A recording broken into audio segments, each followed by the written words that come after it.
And if you notice there, I think Dangmichu is blocking Kurichu, and part of Kurichu is going back, and people believe that Dangmichu has the, kicked Kurichu for not keeping the woods.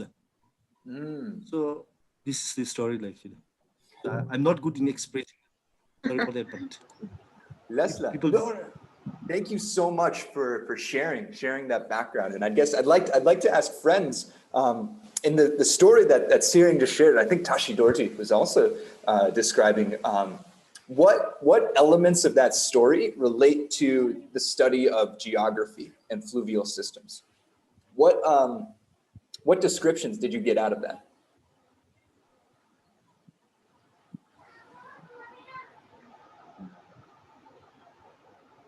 Say about characteristics of the rivers. What did you hear? Fast flowing. Rapid flow of the river. Lasla. Okay. What else?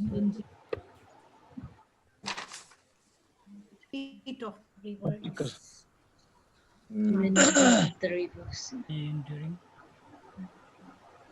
Let's see. I'm hearing words like Heat this. of the river. Intense velocity. Velocity.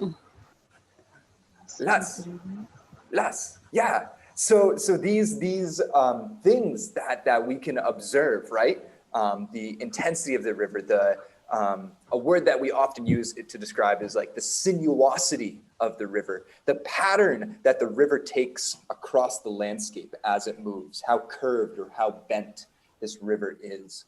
The presence of different types of water, like fast moving white water and rapids versus smooth water as it goes by. These are all things that that absolutely people in our oral traditions and our stories can notice, and then they can describe. And one thing that Sirin pointed out was we can't necessarily say, or we have hesitation saying how true something is, right? This is an interesting point because like in that like scientific discourse, we often are really concerned with this idea of truth. But one thing I want to potentially share with you is it's like, well, first of all, two frames of thought, right? This traditional way of knowing is no less true than a scientific discourse, right?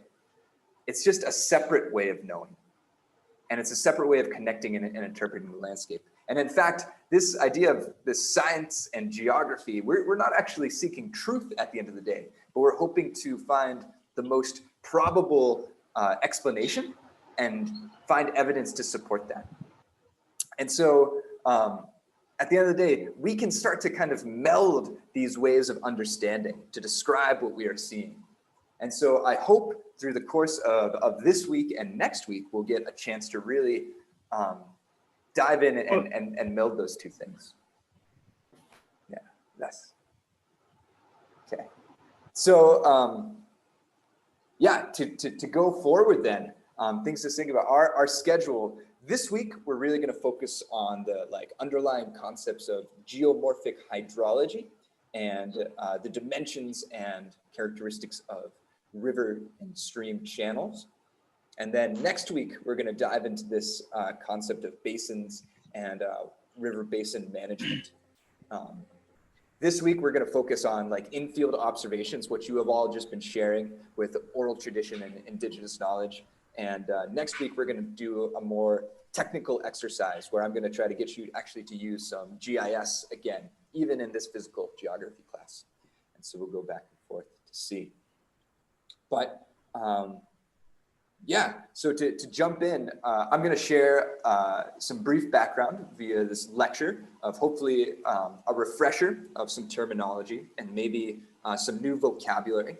I tried to follow your geography textbooks, but then expand them a little bit more to provide new content. And then following that, we're going to break down and do kind of a breakout session to do, we call it a jigsaw. So we'll all kind of teach each other about some things. Go forward. So content that we should be familiar with, right, is all of this discussion about rivers and hydrology really has to do with the precipitation and hydrologic cycle being the real key to understanding how this works. When we think about the hydrologic cycle and the origins of water, we have to think about, with precipitation, we have to think about things like duration, how long a precipitation event would last, and intensity, the volume of water that is introduced into a system. These two concepts within this hydrologic cycle create intensity, duration, thresholds. And change often happens when we exceed those thresholds, when intensity or duration is lifted above where we need to go. We think about as well these ideas of hydrologic flow paths, the route that water takes to move down the gradient, because water is always moving downhill. So after precipitation events happen, we have things like overland flow and runoff, where the rainfall intensity exceeds the saturation of soils and runs off over the ground surface. But we also have to consider subsurface flow, that precipitation infiltrates into the ground. And let's see if I got a marker here. Yeah, laser point. Precipitation has infiltration into the ground and then can move through the subsurface in response to gravity, right? This will create base flow that can be discharged into our rivers and eventually be transported. So starting off with descriptions of the hydrologic cycle is really key to understanding where we are going with this. Now, when we describe our processes in here, there's a lot of different terms that we can use to describe channels, right? You might have heard words like river, creek, run, fork, draft, stream, and brook. For the purpose of geomorphic hydrology, every single flow path of water that's over the surface in a channel can really just be classified in this idea of a stream. And so we're going to be talking a lot about stream dynamics. Now, at the end of the day, I know in Bhutan language is important. And so when we describe like rivers versus headwater streams or small creeks, those words you can differentiate by size, the amount of flow, and intensity. But in our case, all of these examples that you shared, we're going to classify them and talking about their stream dynamics for today. Now, some important characteristics about streams that I've heard from y'all talk about before actually is this idea of base flow being important. A base flow in a stream is the average flow that's present in between storm events. And we classify storm events differently, but base flow is that average flow, what you would normally and typically see. And so two distinctions that we see is perennial, year-round flow versus ephemeral flow found only for the part of the year.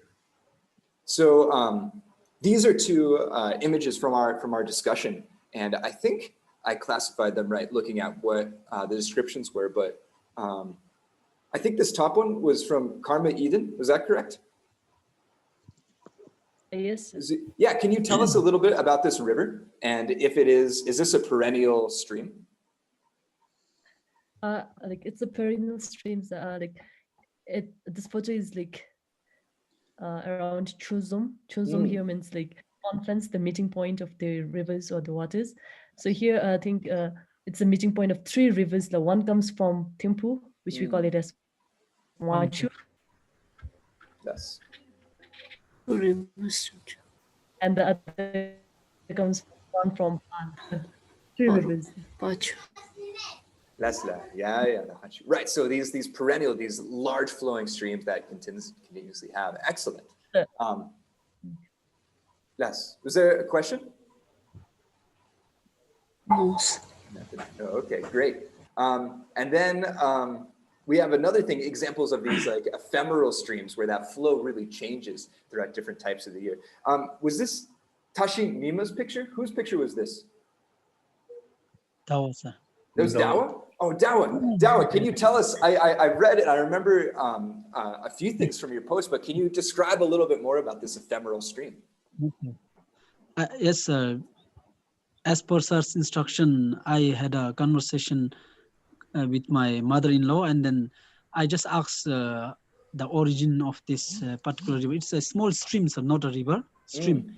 And my mother-in-law, she is also a migrant from other community. Yes. And then she has been here for almost 30 years. And then she is saying that this particular stream originates or it flows almost 7 to 8 months in a year, not throughout the year. And then I questioned my mother-in-law that is there any source coming, where is that origin source of this? And she was saying that there's one cliff, sir.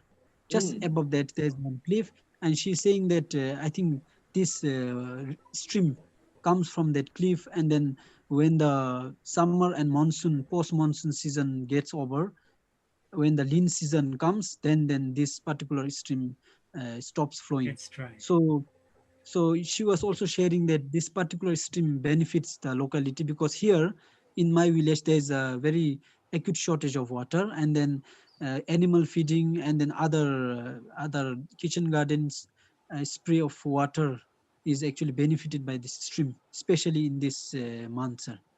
And then somehow in the winter season, this diminishes, this stream gets smaller, and then it vanishes. Sir. So that's how I heard that story from my mother-in-law. That's so thank you. I so appreciate that. And you just described what an ephemeral stream is perfectly. Yeah, it's related to those seasonal patterns of water availability coming from different flow paths as described in that hydrologic cycle diagram.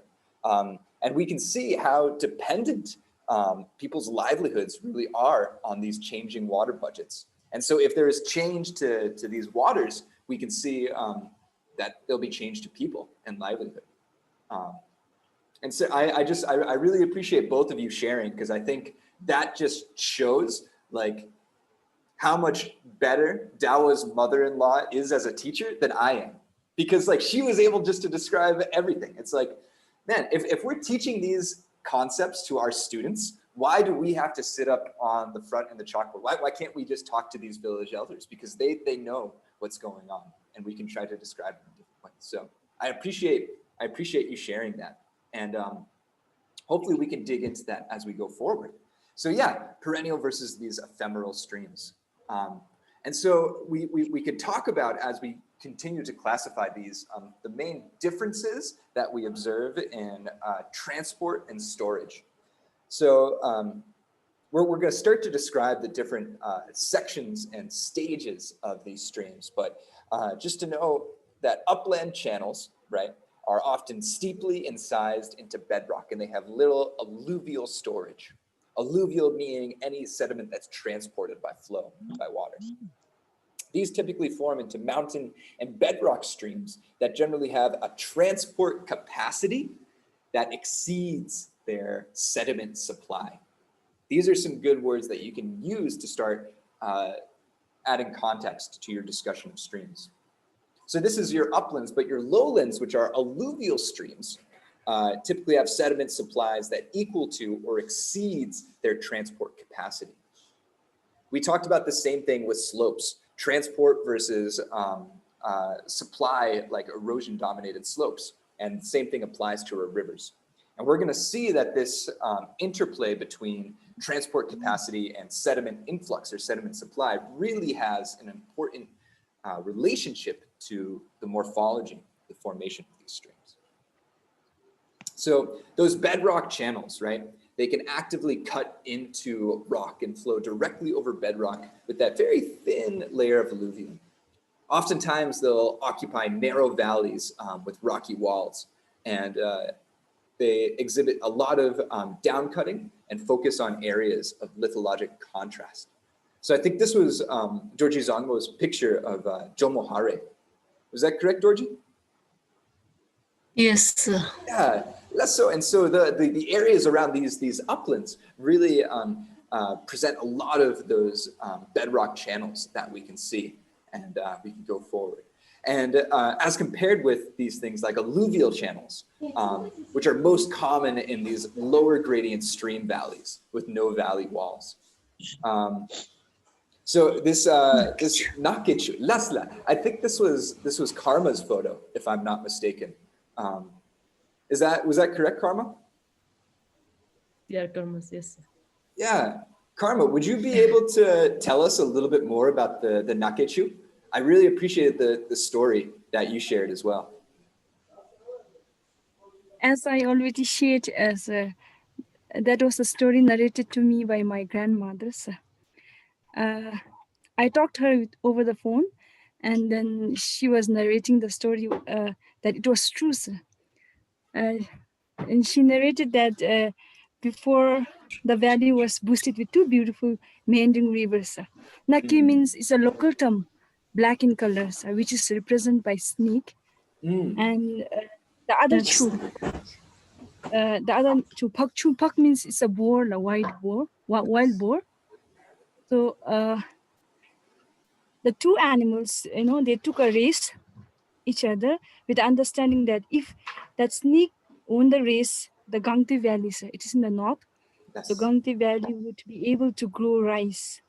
But if the boar won, the rice will be grown in another village, sir. Yes. And then they took a race, and then unfortunately the snake lost the race to the wild boar. And then today it is believed that in Gangti Valley, the rice has never been cultivated. And then my grandmother even shared that the source of a river is from Kosina Chu, that is the extreme north, and that joins Panasangchu, which is also known as Sunkochu. Yes. So Nakichu is fed by a small brooks and streams that filtered through the wetland, which is very important habitat for the endangered species like black-necked Indian Qgis. Lasla. Wow, Karma, thank you so much for sharing. And again, all of this knowledge coming from, these grandmothers. And yeah, as you can see, so I'm assuming, right, as this Nakechu, as we described it, it has that sinuosity, that curvature like a snake, presumably why that snake didn't win the race. But we can see that these alluvial channels, as you described, are most common in these lower gradient stream valleys, like Gangte being wide open, flat, glaciated, if I'm not mistaken. Yes. Yeah, less so, right. And just these streams perfectly represent those characteristics, that thick cover of sediment, shielding any bedrock incision. And then that low gradient allows our channels to migrate laterally across valley bottoms, allowing that snake to move back and forth and to build up that alluvium, that unconsolidated material. We'll be looking at that system of transport a bit later, but thank you so much for sharing. Yeah, again, it's local knowledge describing all the things that we're looking for. Ultimately, these qualities are very much related to a river's discharge, which means the volume of water flowing past a point on a stream per unit of time. Discharge is a product of the channel's cross-sectional area and its flow velocity. That essentially means the average stream width and the flow depth and velocity. So oftentimes we see discharge systematically increase downstream with channel convergence. But as we described in Dawa's example of that ephemeral stream, discharge often has variations over both precipitation events as well as seasonal timescales. This idea of bankful flows is a type of discharge where that flows that fill a channel to the point of actually overflowing. And these bankful flows have variability in their frequency as well, depending on their environment and their local conditions. But bankful flows are the ones that are typically changing channel patterns and migrations. And so this concept of bankful flowing is what we're going to look at, particularly when we talk about drainage basins coming up in next week. But how streams flow as they go through is really important as well. And there's kind of two dimensions of different flow. One is this tranquil flow, and this other one is shooting flow, talking about the critical level of shear. You don't necessarily have to know all that physics behind it, but essentially you can divide it into these 2 points. And so I tried to find some examples from your pictures as well, but this idea of tranquil flow. Can I ask whose photo was this up on top? Madam Duji. That's mine, sir. So, man, can you describe this? This is in Thimphu, correct? Yes, la. It's in Thimphu. Yeah. Go for it. Yeah, please describe. Is people?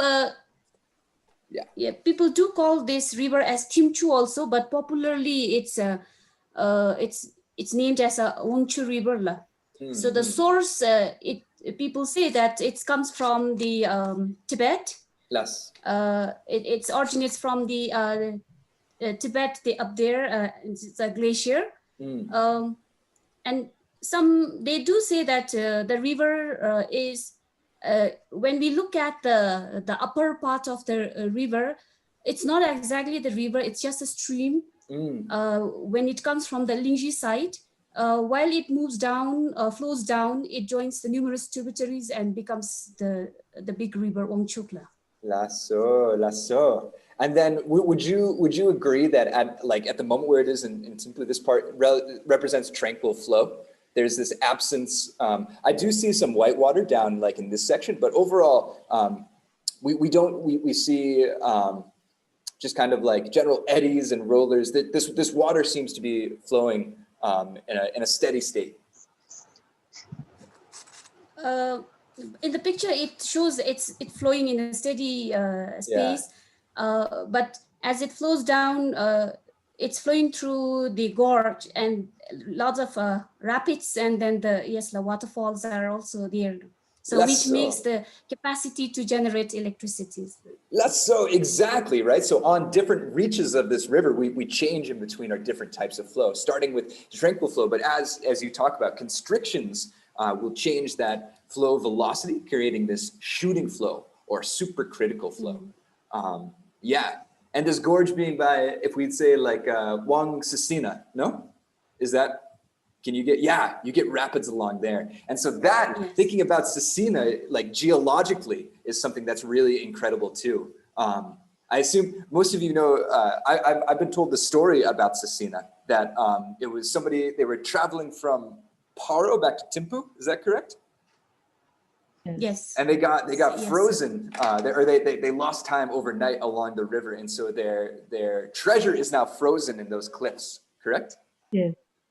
So well, one of the coolest things about Sisina, and geologically, if you were to look at that, those rocks are completely different from all the other rocks around.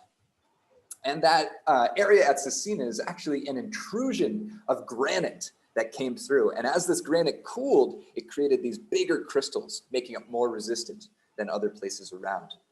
So Sisina has a strong control of the hydrology, but its geologic story is also interesting. And so one thing that I've always wondered is the story about treasures locked in the cliffs in Sisina. There's treasures locked in the geology of Sisina as well, because there's these larger crystals that happen there too. So I don't know, again, these interplay between our traditional knowledge and the stories seem to really abound as we go through. But let's talk a little bit more about this idea of shooting flow and supercritical flow. Whose picture of this, who had this picture in Punaka?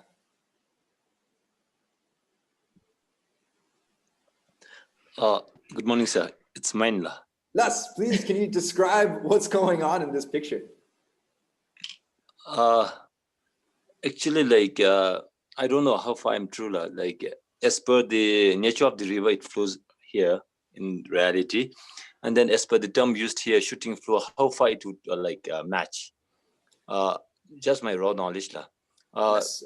I believe shooting flow or supercritical flow, I think it's something to do with the turbulent streams which are like normally the rapids and all those things, you know.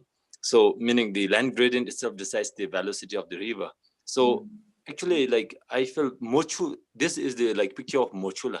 In Punakha, sir knows very well. There are two rivers, which makes Punakha. So one is Pochu and one is Mochu. The female, this is the female one in the picture. So like this river is not really like, it really does not have that shooting flow or the characteristics given there. It's much more like calmer than the Pochu.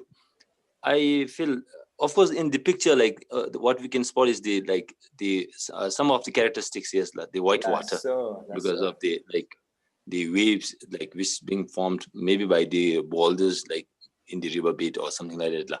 But in reality, I think the good example of this shooting flow would be the Pochula, because the velocity of Pochu itself is very like high compared to Mochula, and then Mochu like, and that's why like what people like they normally talk as per the oral tradition here in the community. They say that Mochu really depicts the general character of our calm ladies. That's so. Women are considered as like much more sober than men. So Pochu, it's quite like of shooting flow or like supercritical flow because its velocity is very high, and then it like as per oral tradition here, people also like say that it depicts the general characteristics of a general like wild, you know, like tempered characteristics of men. That's so. That's why the rafting on Pochu is a little bit more exciting. Yes, yes, exactly. Yes. Less. So yeah, that's a perfect explanation, right? And so we can really break down these scientific ideas of subcritical and supercritical flow, looking at our different river types and the stories associated with them. Wow, so much difference in there. Thank you, Namge sir, for sharing. I appreciate that.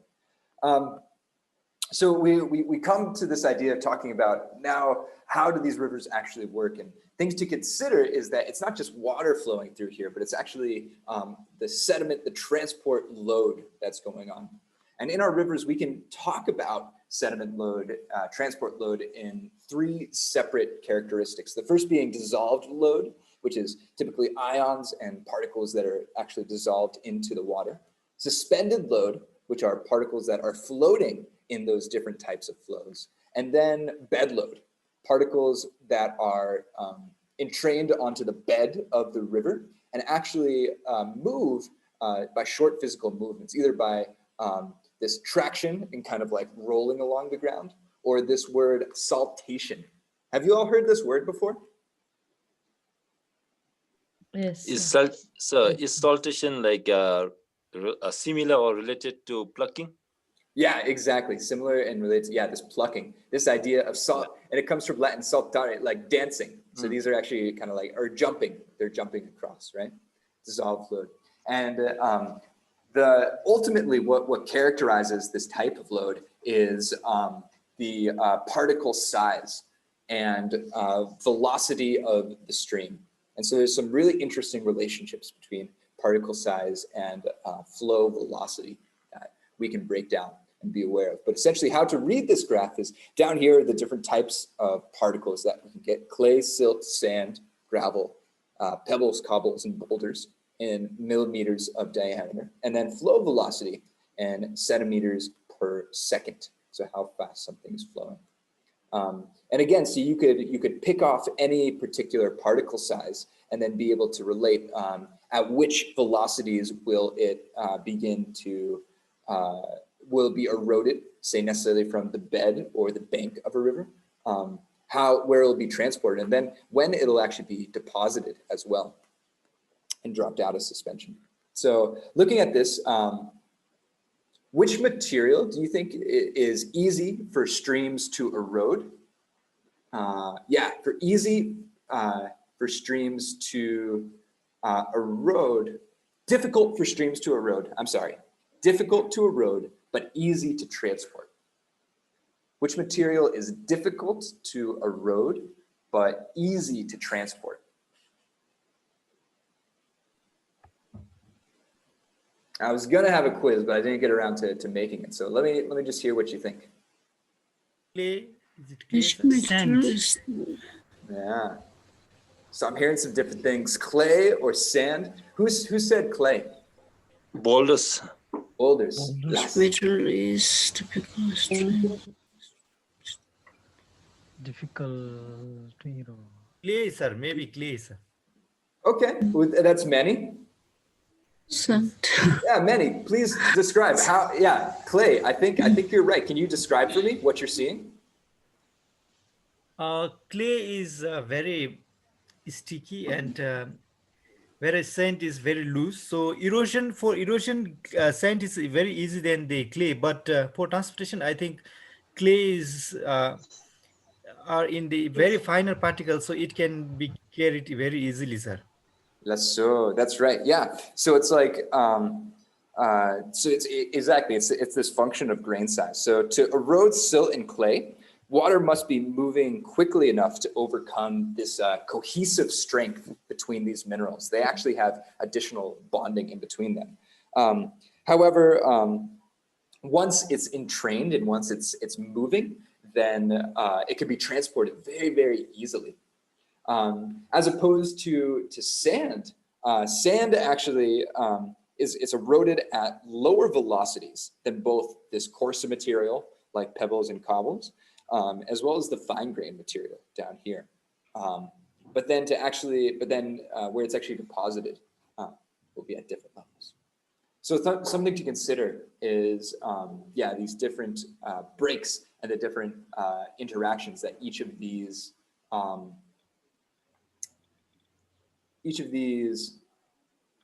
different particle size have. So I had a few more questions, but I'm going to skip them right now because I want us to jump in, because this does seem mainly like review to you all, which is good news.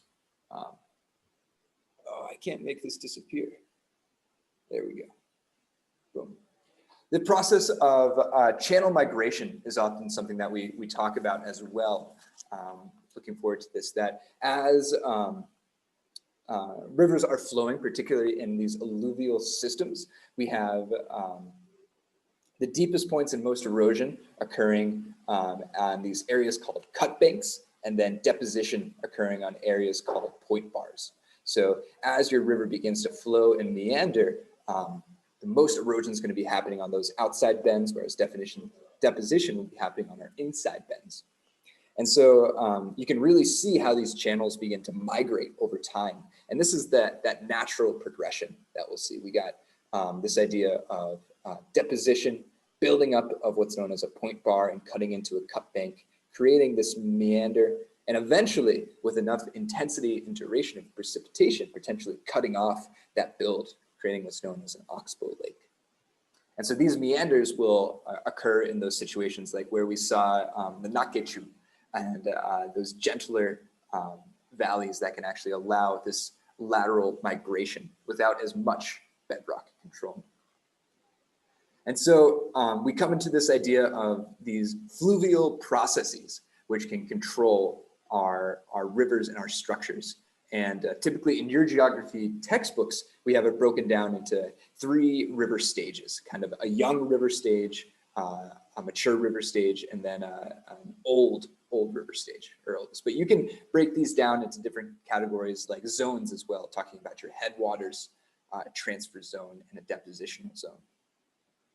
And within each of these zones, we typically find characteristic channeling patterns, whether your channels are going to be straight, whether they're going to be meandering, braided, or this idea of anastomosing, which is an interesting word.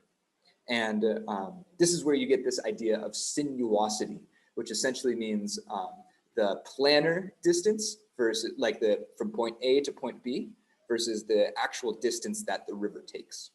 So in here, the ratio of sinuosity would be rather low because we have a straight channel versus a meandering channel where our sinuosity, our actual distance that water will travel, is quite higher, greater sinuosity than in between our two. But these 4 channel types are typical channels that we like to look at. And so what I'd like to do as a review for us rather than having me just continuously lecture at you about these different channels, we're going to do a activity to break this down a little bit. I have made a Google slide, simple Google slide presentation, just looking at our different channel patterns. I'm going to split you up into breakout groups. And what I want you to do in your breakout group is just to take 5 minutes, and I'm going to assign you one channel pattern. So say you're going to be the group that has to do a straight channel pattern. I want you to share with the rest of the class, create a slide of what do we need to know about this channel pattern? What causes and controls channels to form in this way? What river stage settings is it likely to be found at? And then try to find some good examples with pictures. And so I'm going to give each group the couple minutes to assemble this slide, and then we'll have a presentation where we can all share out and review these different types of channel patterns. And then we'll have another resource that we can end up using in the future. Okay. Are there any questions about this activity before we start jumping in?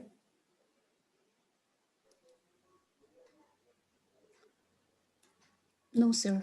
No, sir. Okay, okay. If not, then yeah, here's what's going to happen. I'm going to put you into breakout groups. I'm going to assign each group a channel pattern that you're going to have to describe. And then I'll send you the link on Telegram to this Google slide so where you can edit. I'd suggest you have one person in each group edit while other folks send some information. And once we come back from this, we'll discuss and look forward to our next steps. That's so? Okay. All right. So I will assemble us into 4 breakout rooms, yeah, get ready to start discussing how we can see. And here we go. All rooms are now open. And so please head to those.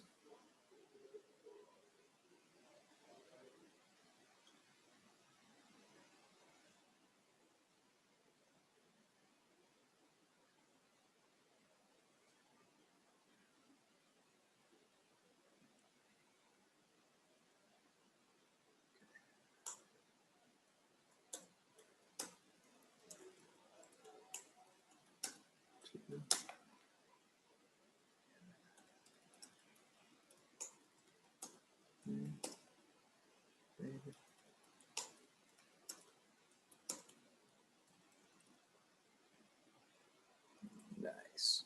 Okay. So, breakout rooms.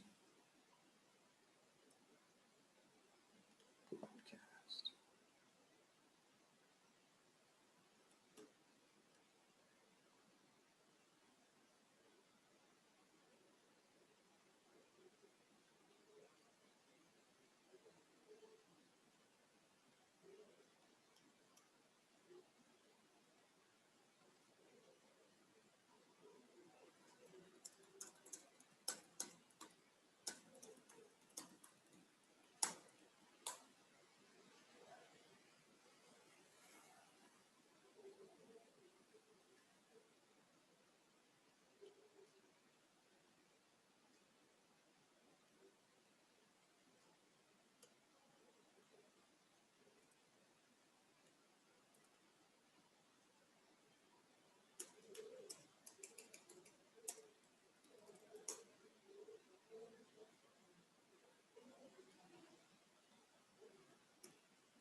Group 1 state pattern low. Group 1 state pattern, group 2 meandering pattern, group 3. 3. Much group 1 imo. Group 1. Group 1. Group 1 ni ngagi share bagi me screen to ka. Yeah, yeah, Kailangan madam. sa mo. Okay. Yeah. Ngachi giti? Straight pattern gi. Straight pattern. Straight pattern. So you all seem Ako like. na, I had already did it. Oh, let's. Dikbe. Wait, sorry. Keep the title page. You each have a slide. Dikbe. Don't change the first page. Don't change the first page. No. Oh, okay, sir. Don't change. No. Yeah, name be on. Sige na, name. Dikbe. Ana answer jini me achi. Let's show what What do we is. need to How know memo? about This pattern. what do What we need to State. know? control this pattern? First youthful stage chemo remember when the rivers are young. मैं दाचु को इतने में ना Yale straight पे me. Oh, ane. What causes controls this pattern? Cause the Bedrock के ना. Bedrock. Sorry. क्यों? Bedrock. bedrock chemo. चलो, write it down. Dikbe madam. Sir ki zomen no. Ke zodoya tsundendo. Oh, khoi zodo pa de khoi ngachi kholu. What do we need to know about this channel? What causes? What do we need to know about this channel pattern? Yeah. Like, what does our class need to What know? causes or controls this? Ani se gachi cause ani se speed of the river, velocity of the river. Ani short be dream tama explain be te. That to Well, go landscape Velocity of the member. river. Ah, Landscape ye control Landscape me है अनि broad valley Landscape flat के land घूम ना. landscape ge jom bate landscape ge jom. Ngai lab ge me na azum jom ani kachilo mature stage na hit the amount of water in the river will increase because that particular river will be joined by numbers of tributaries in bate. Speed will be reduced. So at that time, like when it reached to the mature stage, the river works for both imbate, like there is both erosional and deposition work. Deposition. Transportation less, deposition ma momina. Deposition ya me less tamam kazum work dinni chara perform beumbate both. Erosion di mewana. Transportation. In what setting is it likely to be found? What setting? Chigi number 2 di memna yagi number 2 di answer denga ta. What causes or controls this pattern? Velocity of the water the yajamo gradient of the land gradient of the land. Ambe ime ani ma ba. Example with pictures. Mentor give picture example part to with the browse baby. Gentle or gradient of the land the gentle ani bedinia gentle namu plain namu India de. Name gentle plain na di mind all stage na. Ani river agegi bewa. Example anzum na do. A picture do te ana thelwa too cheap sabe. Batitu. Kad beru chitsu grab mentor gi pa. Kad beru tu. Batitu. Ana blue din clear bit. Ana clear do me ka clear image chitsu grab. Ani slide an mission ni mina. Second ba me second slide. Ema ba side na jara tu bit. Technology de che surun da me nga ngane wa. Ani bichar tu bate. Aina chi the details ba wai. Kaji. Singdendo ki didosi. Singdendo bi.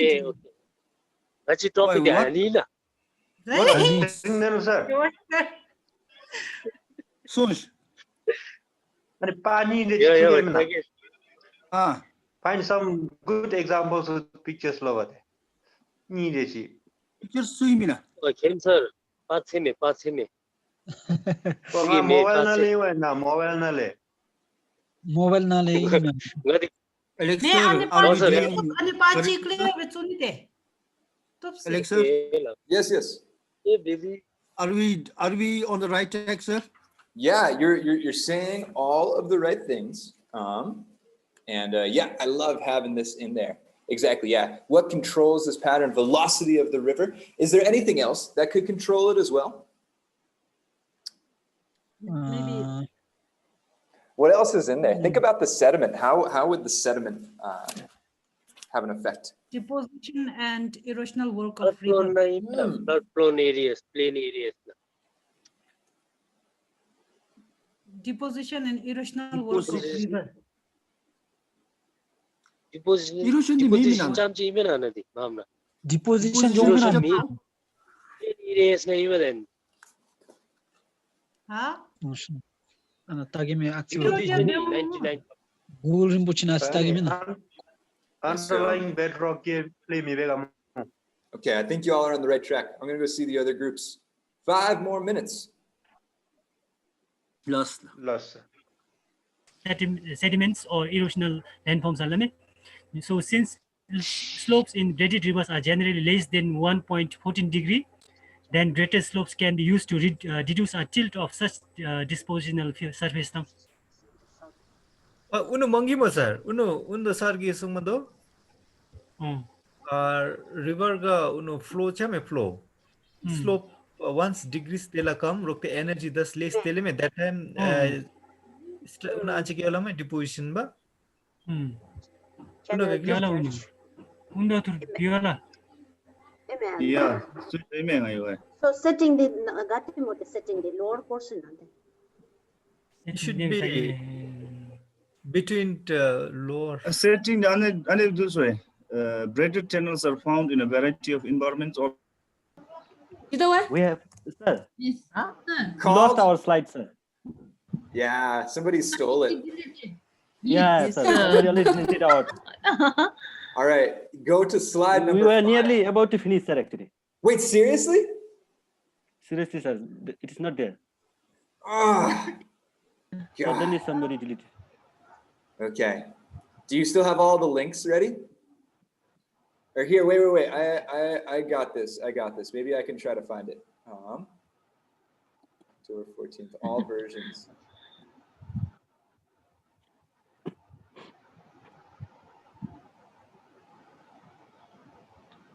'06, 1107. I can't see it. Oh wow, people are always changing. No, I don't know where it went. That time it was there, sir. So we were typing, suddenly it disappeared, sir. I think it might be a delay in the in our net, unfortunately. Will you all be able to make like I'm looking at the version history. You can do that, and yeah, I'm not seeing it either. So I think, I'm so sorry. I think we lost it. Jeez. Okay. Well, it sounds like you all know. If you're almost done, then you know all of the content. Yeah. Something like that. Something like that. So let's go. I can help you out here too. Let's do it on this last slide that nobody's touching right now. It looks like it's a blank one. Let's see if we can put some stuff on there. Okay. So my apologies. Madam Karma open it nange. Sir, open na namin, Mangi? Mangi. Ibi open awacha mi nahi manchi. Close pure sir balabdi. This is the tough part about doing online altogether, right? But I think y'all are, you got it.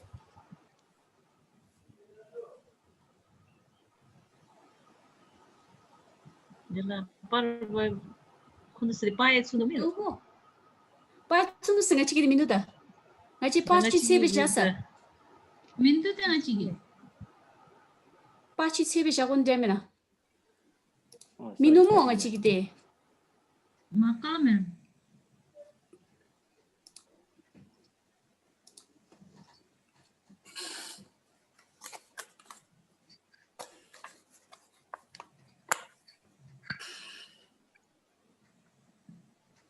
Tony member, stop with it. Maybe I have to stop now. Sharing it. Is it working, sir? I am. No, I'm not seeing it right now. I'm not seeing it pop up. I see every other group except your group. Yes. I'm going to try refreshing. Somebody already deleted.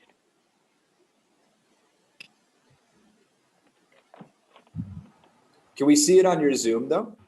Here, if you made like a PowerPoint on your like somebody's personal computer that you could share, then that can work too. We need question, no, now.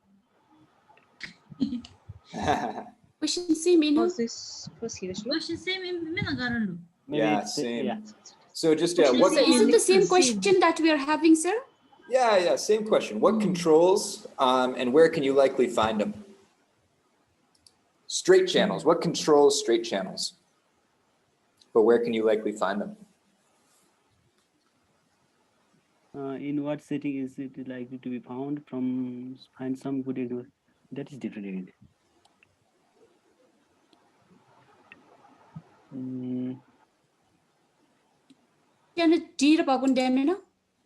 So the questions are different, no, sir? Same too, sir. What same question? I think I see somebody editing a slide now. I'm waiting to see it, but you're getting there. That's good. Braided is looking good. Same question, member. What causes controls this pattern? Gyola, ma'am, question. Gyola, pusking Gyola. Ina. Gyola, sir. Same research.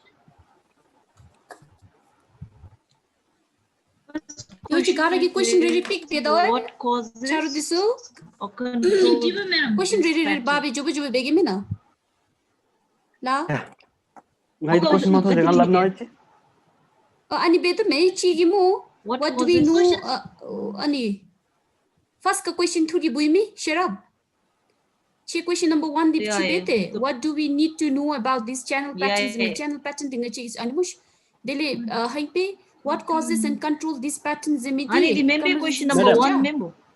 Madam, let us do like this. No. One of you let us open PowerPoint, this one, PPT. Then let us go on writing there. Right. That would be better. Then let us share our screen later. Yeah. That could work. Yeah. Ma'am, needs resume. I'd say as long as you can get one picture of a straight, and then just be able to talk about it just for 1 minute. That'll be good. Okay. I'm gonna head to the other group. Okay, Les. Picture the juxtaposition. Any question? Let us. Shows that are composed of 2 to 3 more interconnected channels that includes flood placing. Upload bema tu wanchin ngachi separate page beta ma present be odal use pe kon jamina. So how's it going, team? Any questions? So we are not able to paste the pictures here. Upload the picture. Oh, can you try copy and pasting? I did, sir. And it's not working? Okay, I'll put a picture on there for you. Control C.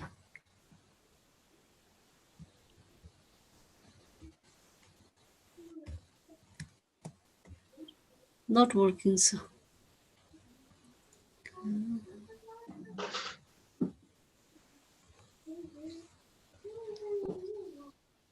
Oh, that's kind of confusing. Madam Doji. I'll try this. This is Madam Doji. That's again what controls can allow availability of recurrent zones. It's already to be. How about that? Can you all see that picture? Yes, sir. That's okay. Thank you, sir. Yeah. Good. As long as y'all be able to talk about it really quick. I think this is good. Riparian. Ooh, riparian. Excellent. R-I-P-A-R-I-N. Riparian. R-I-P-A. R-I-N. Yes, that's you. R-I-P-E.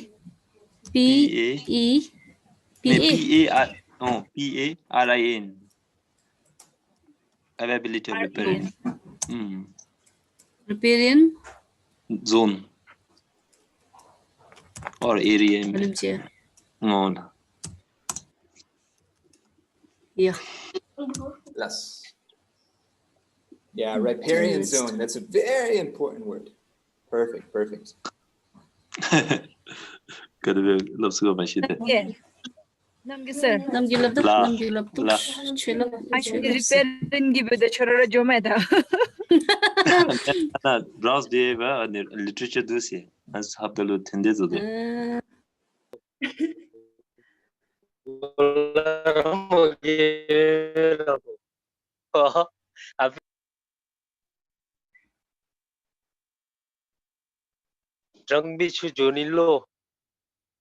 Sir, you have muted your microphone. Karinche, thank you. Is this the braided team? Meander. Meander. Okay. Yeah, okay, Leslie. Yeah. Oh, I love the diagrams on here. These are perfect. Good work. Y'all are you're pros at ICT now. That's one thing distance learning made happen, right? Look at that. These Google Slides, have you all used Google Slides like this before? Not very often. Yeah. Very rarely. Well, I hope then this might be helpful, because it's like, yeah, imagine I've even done this when even students are all in the same classroom, but imagine just sitting in an ICT lab and you give each group of students a few slides and you can put it all into one presentation. It kind of works out. That's always an issue, but I don't know. So, great. We'll give the other groups. We are really learning something now. Seriously? Oh, that's good. Yeah. That makes me happy. Is all of this material, is this pretty much review for today?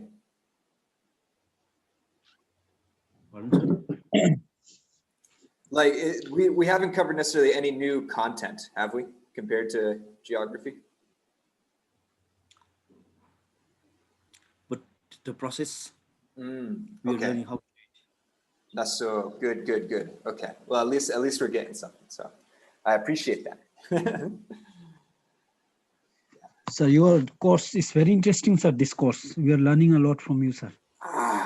That's good to hear. Well, I am learning a lot. I learned so much from you all today, between all of these ancient stories about the Mendichu and then the Nakichu and all these things. It's like, yeah.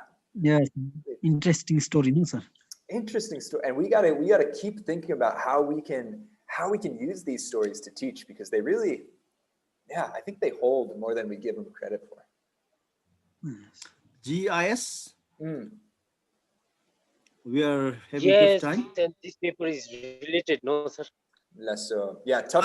I am not able to make out what I am learning, actually. I'm very interested to learn GIS, but I'm not able to make out what I am learning. Okay. Is there anything I could do differently to help you in that process? I think I'm learning something, but I'm not able to make out what I'm learning. Good. Okay. Once back at college, maybe I'll follow sir wherever. I'm very much interested in technicals.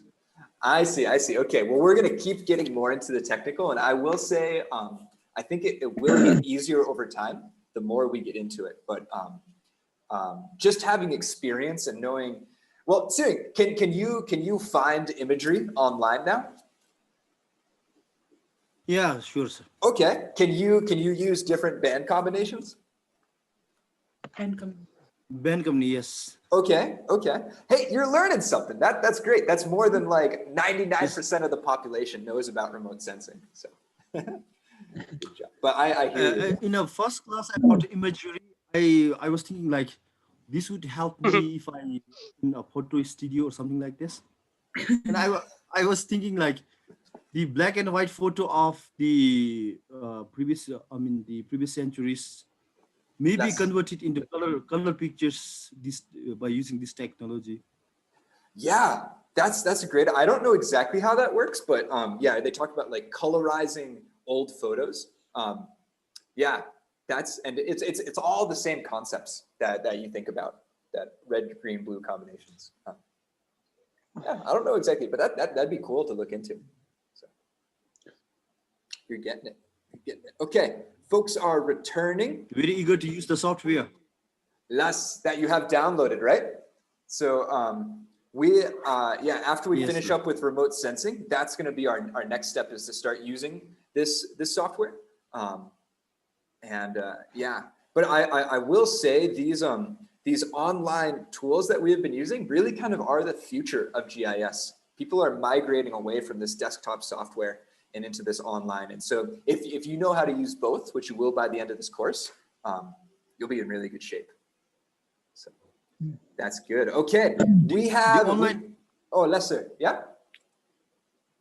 The online one is QGIS? Not necessarily.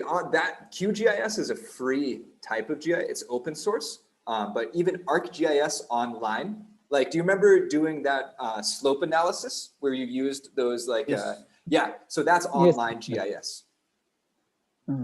Those sorts of stuff. I really enjoyed doing that slope analysis.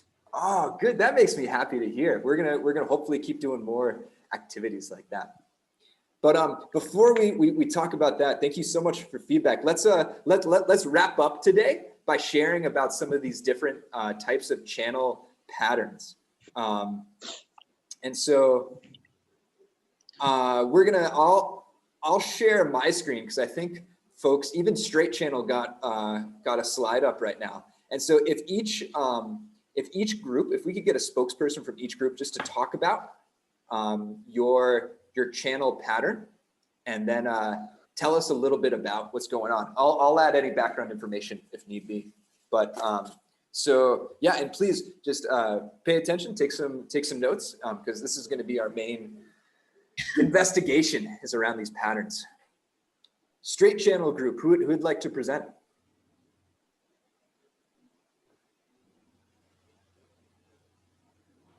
Oh, my bad.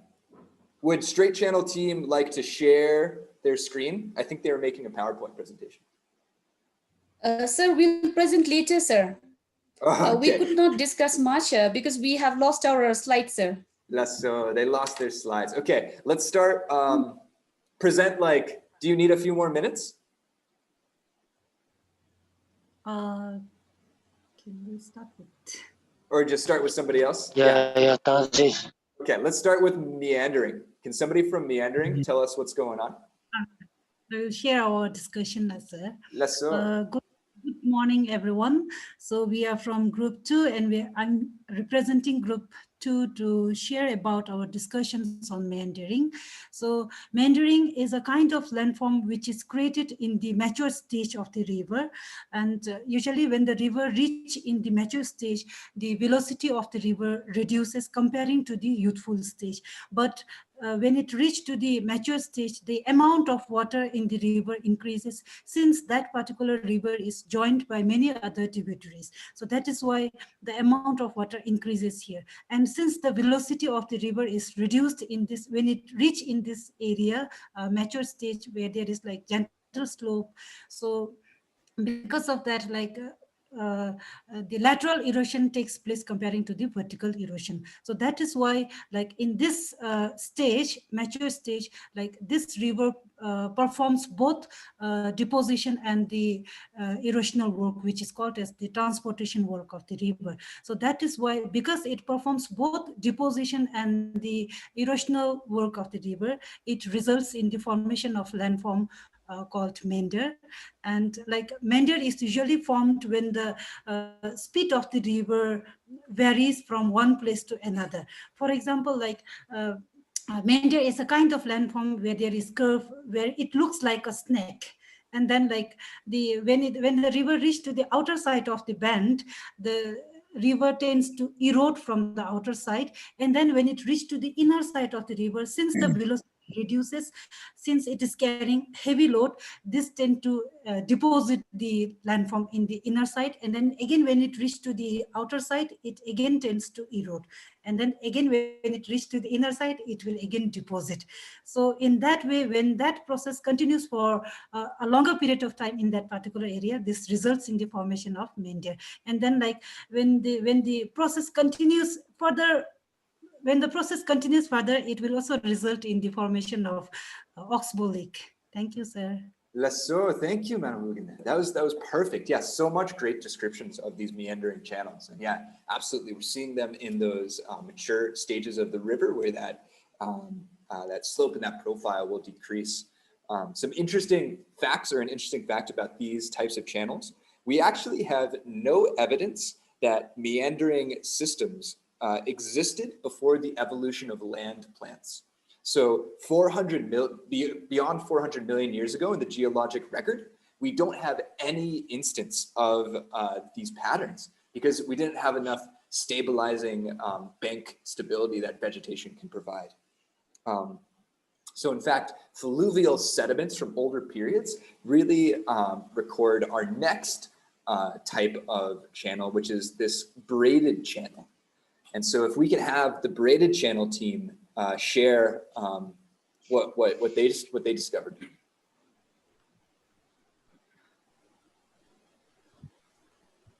I would like to share about our group, what we have discussed in our group.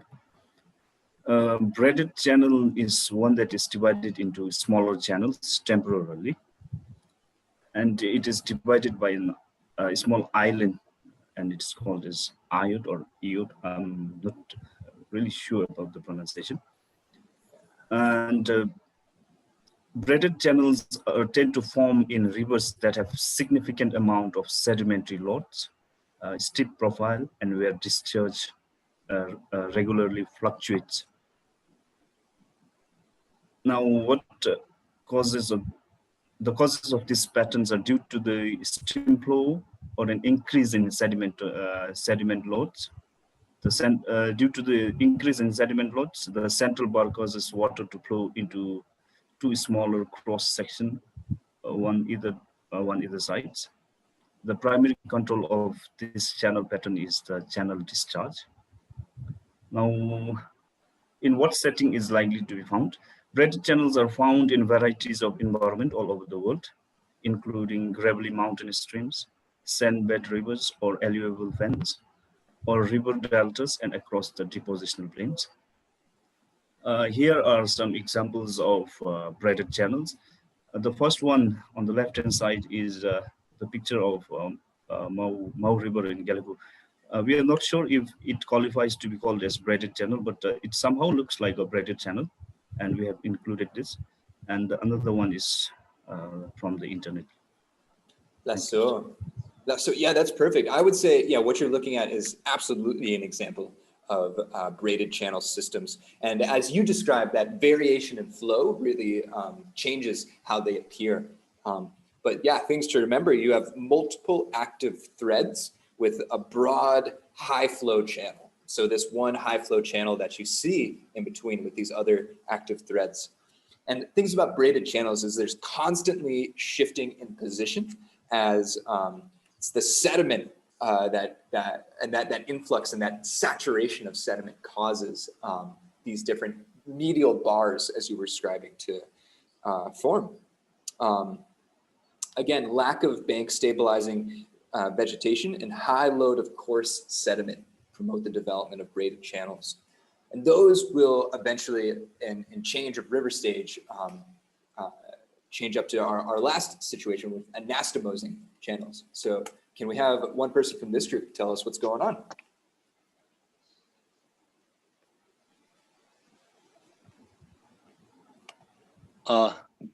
Good morning, sir and friends, once more. So I would like to represent group 4, and then ours is of one of the patterns of the river or rivers, which itself is formed in the low gradient canals. So it is, I don't know how far I got the pronunciation right, anatomizing. So this anatomizing pattern itself is found in the low gradient canals. Oh, sorry. So now what causes or controls this pattern? So we do have some points bulleted here. Stability of riverbank, depth of river bed or river canal, and then land gradient through which the river flows, and then the riparian zone or the area. So when we talk about the anatomizing pattern, it's normally like formed in the low gradient pattern, as I have already informed, and then it's even influenced by the stability of the river bank. Like if the river bank stability is not really strong, then anatomizing pattern cannot be formed. Meaning, so anatomizing patterns are formed normally with the presence of stable river banks. So this itself is one of the important point or the feature that differentiates anatomizing pattern from braided streams. So as the group number 3, the presenter was highlighting on. So that's why anatomizing patterns are more permanent, or it's permanent, whereas the braided patterns are not permanent. So over here it's permanent because the river banks are stable, and then the depth of river canal itself is much more deeper than that of the braided streams. And then the land gradient through which the river flows itself is of low gradient. So that's why the velocity of the river itself is being it's low, it's not really high. And then here another very important point that really decides the formation, or that really influences the formation of anatomizing pattern itself, is the presence of riparian zone or riparian area. Now, what is riparian area? As per my understanding, riparian area itself is the habitat, or is the area that itself is found in the interface of land and the water system, inland water system, that can be river or a stream. So it's like a habitat, or it's an ecology. So the presence of such for instance, I don't know how far this example can be true. When we travel down the Thimphu Valley towards Wansisina, we find the island there, a beautiful island there. Of course, this may not be the perfect example, but I feel this is also one of the examples of anatomizing anatomizing pattern of a stream or a canal, because there you find an ecology or a habitat there, and then the river bank there itself is very much stable. That's why the island there itself is existing throughout the time. So these are the factors that we have looked into, so to talk about the pattern. And then we do have the setting, in what kind of setting it is likely to be found. So it's directly derived from the factors that we have discussed before. So it's basically in the flood basins, or else in the low gradient canals, where the land gradient itself is not in young, or it's in the maturity stage. So Namga, I'll stop you there. Thank you. Yeah, Les, you just, that's so much good information that you just shared right now about this type of stream pattern. And yeah, you're absolutely right. The stability of the vegetation is one of the things that you're looking at. These riparian areas, riparian habitats, as you said, are so important. I know where I come from in Wyoming in the United States, 90% of my state's biodiversity is limited into the riparian areas, of my Zonka. But I live in a very arid, high place. And so only 2% of the land area is actually classified as riparian. That means 90% of the state's biodiversity is only in 2% of the land. So crazy, but incredibly important things to know. What you described along Sasina, it sounds like many of the similar stable characteristics. But one thing when we look at those islands, when we look at large patterns, we really have to look at what's going on in the larger landscape. So I believe somebody earlier was sharing how that area particularly has lots of rapids and high flow velocities, and is very, it seems like it's very bounded by bedrock and what's going on around. So it sounds to me that overall that area, that reach, could maybe be classified as our last type of stream pattern, which is a straight channel going in between. Is that group ready to share?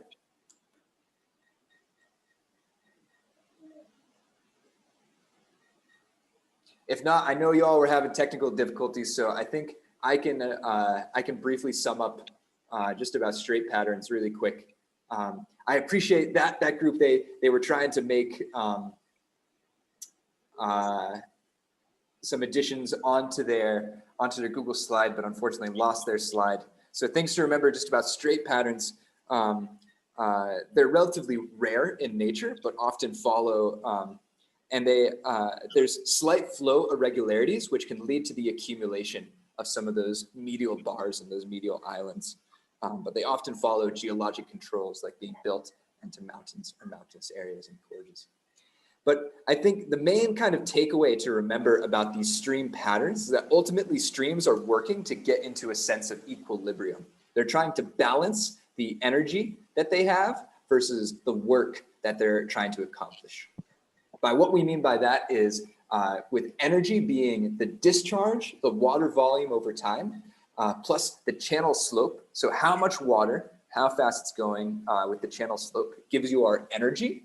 And then the work of the stream, what the stream has to expend is the actual work to transport the water, but it's also the work to transport sediment. So at the end of the day, this transporting sediment versus stream energy is what really is going to help to dictate what our channel patterns are going to look at. So just those basic examples, streams adjust to sediment undersupply when they don't have enough sediment, as much sediment coming in. They adjust by deepening their channels. Yeah, high gradient and low gradient. Yeah, exactly. Good work, Namga. Yeah, high gradient versus low gradient. And so this is what's going to kind of follow through. Deepening of channels, lengthening of their channels through growing their meanders and eroding their banks also through this lateral development. And then on conversely, streams will adjust to sediment oversupply when so much sediment is going in by generally straightening their channels and developing these gravel or sand bars, which will clog and form these braids within our channels. And so, yeah, these are kind of our main things. So you got to think about what is your energy in your stream, and then what is your sediment supply? How is that going on? And so to wrap this all up, what we are going to have you do is for your weekend activity, we're going to ask you to go try to do some field work and describing your local streams. And I understand this is an activity that you often have to do with students. And so hopefully we can give you a few new tips and tricks to do so. So we're going to ask you to try to go out and make observations about sediment supply, what you see in regards to flow velocity, and then one final characteristic called channel reach morphology. Have you all heard about this idea of channel reach morphology before? No, sir. No, sir. Okay, good. No, Well, good. Let's talk about it. This word morphology, you looked at slope morphology before. Slope morphology is the general shape of a slope. And channel reach, a reach of a channel is a stretch, just a small stretch of a channel that exhibits similar characteristics, different types of local conditions. And so while channel patterns are sometimes hard to see, you can have students study a particular channel reach relatively easily. So I didn't make any slides on this yet, but I do have one textbook. If I hold it up, maybe you can see it. Yeah, so like different examples of what a channel reach is here. I'll stop sharing my screen and then see if I can, yeah, if you can all see my screen in a big way, I'll just share this up. So like these are different types of channel reaches. Things where you have step pools, straight channels, where you can find dunes and ripples. Is this sounding familiar at all? Have you ever looked at streams on this fine of a scale? Yes, If not, then I hope this might be some new content for you. So I'm going to be making an exercise where you'll actually learn about these different types of channel reaches. And then you're going to get a chance to head out to one of your local streams and you can classify what are some of the small scale landforms that you're seeing. But again, our course is all about understanding what the small scale can tell us about the large scale. Because depending on what you see for the local conditions, then you can start to infer how much sediment is being supplied. What's the general slope of my channel, and what's the roughness going in on there? So later today, I'm going to try to upload that assignment and send you on your way to do some activities. So for the remainder of the week, you'll have this one fieldwork assignment for physical geography, and then one finishing up your practical for GIS. And so that will be where we're at. But I realize we've gone over time. Man, we can talk about these things forever. I feel like this is what's so cool about geography. So I don't want to keep you all any longer. I want to thank you for your presence here today and discussing these features. And I'll open up to any questions. But if you are feeling okay, then you're free to get going as well. So just gotta say thank you, and I'll stop talking now. If there are any questions that you all have. I see one thumb up from Lakisim, from Karma Eden. Good, thumbs up. Yeah, I feel like we need a better way to end these sessions. I think you heard from some of the other lectures as well. We're at the college, we're trying to figure out our next steps, trying to figure out if we can keep other students here, if we can call you back early. We'll keep sharing updates when we can. Yeah, we miss you all. We want you to be here, and hopefully we can get you here soon so we can do these things in person. Sir, there's one question in chat box. One question. Yeah. Is it landforms associated to fluvial processes? Yeah, that's what these channel reach morphologies are. Channel reach morphology. It's a small scale landform associated. Thank you. Namgesa. That's good. Any other questions before we finish up for today? Yes. All right. Well, again, thank you so much for your time. And good luck. Keep thinking about geography. Anytime you're going out, keep weaving together those traditional stories. This Nakechu and Mengdechu, I'm going to be remembering that forever from now on. So I thank you all for sharing as we go. Okay. Lasso, have a great day. Sir. Yes, hello, question. Sir, my doubt is with regard to the GST, the practical tool that sir has designed. Let's talk about it. When I did the practical, so the question, sir, I will just 1 minute, sir. Yeah. So for example, in the band ratios and then NDVI, this calculation, sir. Yep. So in one of the calculation, I got the value 0.8 something. So is it high? When I browse other information, so normally the NDVI value will range from 0 to 1 and then 0.01 to 0.2 or something, sir. But my band ratio crosses more than 0.8 to 0.5 also, sir. Good question. So when you correctly compute an NDVI, the value will be between -1 and 1. Yes, it'll lie somewhere in between there. Yeah, exactly. And then those areas, those levels will be associated with those different types of land cover right there. So Tashter, I'm not sure if I got your question right because it sounded like that value was somewhere within that range. It sounded correct to me. Sir, for example, in the dark green, my NDVI is about 0.819, sir. 0. So which is higher than the. So that was my doubt, sir. Oh, sir. Well, no, I believe that. To me, that sounds like an okay value. Yeah, isn't it within 1? I think it's within 1, so it's okay. I think. Yes. Negative to what? Negative none. -1 to -1 to -0 to positive 1 -1 to +1. That's 1. That's the value range method. I'll share really quickly just to So describe. 0.9 point nalo. Pagi di value height himi ga divine esi dat noqstan di isi. 0.8 low, sir. Negative 0.8. 0.8 묘신데 측면에 넣거나. So Tasha, sounds like yours 0.8 would be within this region, which is often classified as healthy. Very healthy. Very healthy.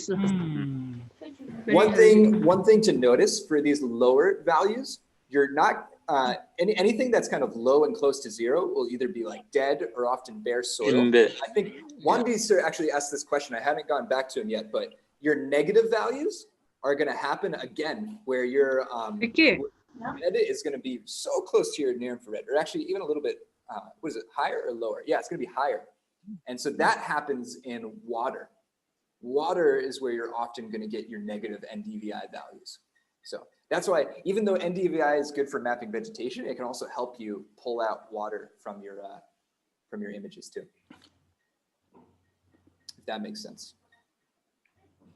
Are there any other questions regarding NDVI that I could clarify right now? No, get out of this.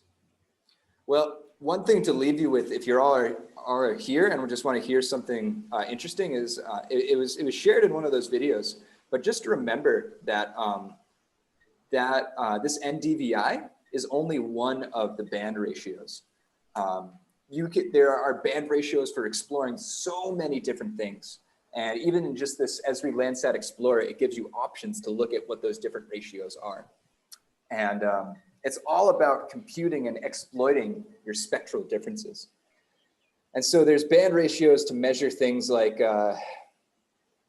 moisture index, right? And so by computing your bands, I think this uses a shortwave infrared band and a visible band, but you can colorize things based on the presence of moisture. There's indices that can look at burned areas. There's indices that are good at identifying urban features. There's indices that are good at identifying snow. So almost any target that you're interested in using for remote sensing, there's probably a published band ratio about it. This vegetation index that we're using is one of the most common, and it's an easy way to start understanding. But hopefully, and once you all get onto college too, I wanted to share with you some of these other things that you can look at. But cool things to remember if you're looking to learn more about remote sensing. So, yeah. Okay. Well, if there's no other questions, I will. I'll leave you right there. I gotta get working so I can start pumping out more content so you all can start doing more work. I will be around. I can answer questions anytime on Telegram, or you can set up appointments. Remember, send me specific questions though. Don't just send me your whole entire work, because I don't know what to do with that. So if y'all got questions, I'm here. Yes. Okay. Thank you. Let's kanche. Take care, everybody. Thank you, sir. Thank you, sir. Thank you, sir. Thank you. Same to you.